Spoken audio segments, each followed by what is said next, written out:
નમસ્કાર દર્શક મિત્રો, ફરી એકવાર ગુજરાતી સમાચાર ટીવીમાં તમારું સ્વાગત છે। રોજબરોજની સમાચારની અપડેટ મેળવવા માટે અમારી ચેનલને અત્યારે જ સબસ્ક્રાઇબ કરો અને લાઇક કરવાનું ભૂલતા નહીં। હવામાન વિભાગ દ્વારા આગામી 7 દિવસ એટલે કે 21 થી 23 જુલાઈ સુધી રાજ્યમાં વરસાદને લઈને આગાહી કરવામાં આવી છે। આજે રાજ્યમાં ઓરેન્જ એલર્ટ સાથે છૂટવાયા સ્થળે ભારે વરસાદની આગાહી કરવામાં આવી છે। માછીમારો પણ આગામી 7 દિવસો દરમિયાન ન ખેડવા સૂચના આપવામાં આવી છે। અત્યારે કુલ 5 સિસ્ટમ સક્રિય હોવાથી રાજ્યમાં ભારેથી અતિભારે વરસાદની આગાહી કરવામાં આવી છે।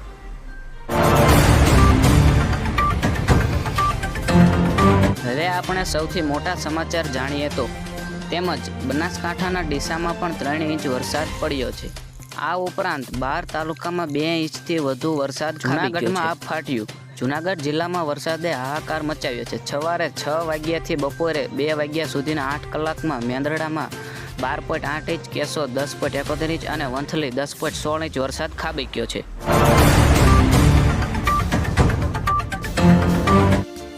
આ ધોધમાર વરસાદને કારણે ગ્રામ્ય વિસ્તારોમાં પાણી ભરાયા છે। રસ્તાઓ, ખેતરો તેમજ નીચાણવાળા વિસ્તારો જળમગ્ન બન્યા છે। ગીર સોમનાથના તાલાલા પંથકમાં પણ સરસ્વતી નદી 2 કાંઠે વહેતી થઈ, જેના કારણે આજુબાજુના ખેતરો ડૂબી ગયા છે। તાલાલા પ્રાંચી રોડ બ્લોક થયો અને હાઈવે પર પાણી ફરી વળતા વાહન વ્યવહારો ખોરવાય છે। આવા નવા સમાચારની અપડેટ મેળવવા માટે અમારી ચેનલને અત્યારે જ સબસ્ક્રાઇબ કરો।